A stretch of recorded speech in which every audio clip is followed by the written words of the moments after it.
Okay, so we're going to look at Colonial New York real quick.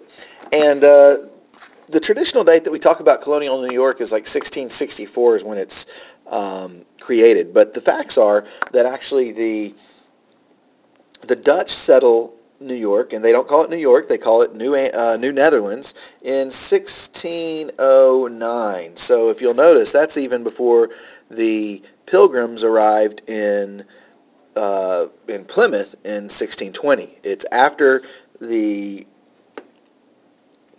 settlers arrive in Jamestown in 1607, but much before the Pilgrims or anybody is in Massachusetts area.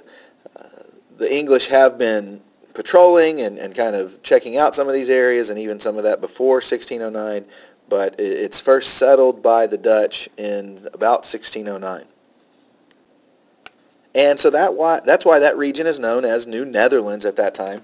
And you can see on the map here that it includes, it includes part of Connecticut, all the way, and probably even really parts of Massachusetts, although this map kind of doesn't put it in there at all, but parts of Massachusetts, the most developed parts of New York that would become the most developed parts of New York, all along the Hudson River, all of New Jersey, a little bit into eastern Pennsylvania, and also northern parts of Delaware.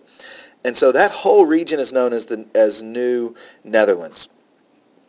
And the Dutch allowed a lot of more religious freedom. That's why, I mean, if you'll remember, the Dutch are the ones where the Pilgrims had gone first before they came to the New World. They went over to the Netherlands to settle there for religious freedom, and so the Dutch were just typically allowed more religious freedom. And so that continues once the English take that territory over. In 1664, the Dutch basically, the English show up with some boats and army and say, hey, this is ours now, and the Dutch don't have sufficient defenses to feel like they can win, so they basically capitulate. And in part of those agreements, one of the agreements they get is, they'll be able to practice their religion and the way they see fit, and also other laws that they were concerned about. And so this area is really known for its religious freedom. The Dutch did have a lot of conflict with the Native Americans when they settled it, and so by 1664, a lot of that conflict has been settled, although some of it's fairly recently settled. So there's not nearly as much tension with the Native Americans as there was with the Dutch. By the time they get there, a lot of the Native Americans have actually been defeated.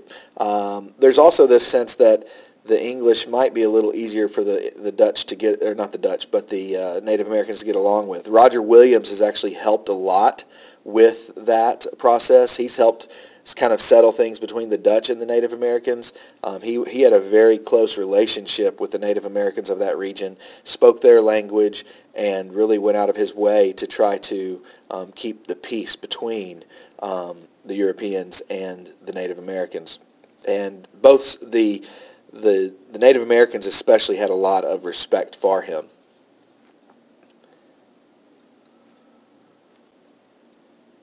And then the geography and the economy of this region.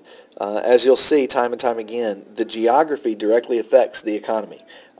So what kind of economy is New York going to have? Well, along the Hudson River, there's good farmland, and so there's going to be lots of farms. There's also lots of trees, lots of forests, and so there's people that are working and just their job is to cut down timber, and they send it down the Hudson River, and then it can either be used to build in New York, which becomes New York City, or it can be sent elsewhere to other countries, back to Europe. There's also lots of crops that are grown along the Hudson River, and lots of fur. So the fur trade continues with the Native Americans, and the place that everything basically gets sent to New York City, which is a great port. And so a really good port right near the Hudson River makes for just a great center of trade, in which New York City today is still leading center of trade in the world. And that all starts way back in the early 1600s. And so this trade goes not just to New York City, but all over Europe. And so that's kind of the main economy there. Is the trade, is crops in the northern parts of this area here. Lots of crops and all along there, and then lots of lumber. And so there's some shipbuilding as well. There's some fishing as well, and some other things. But these are the key economic activities of New York.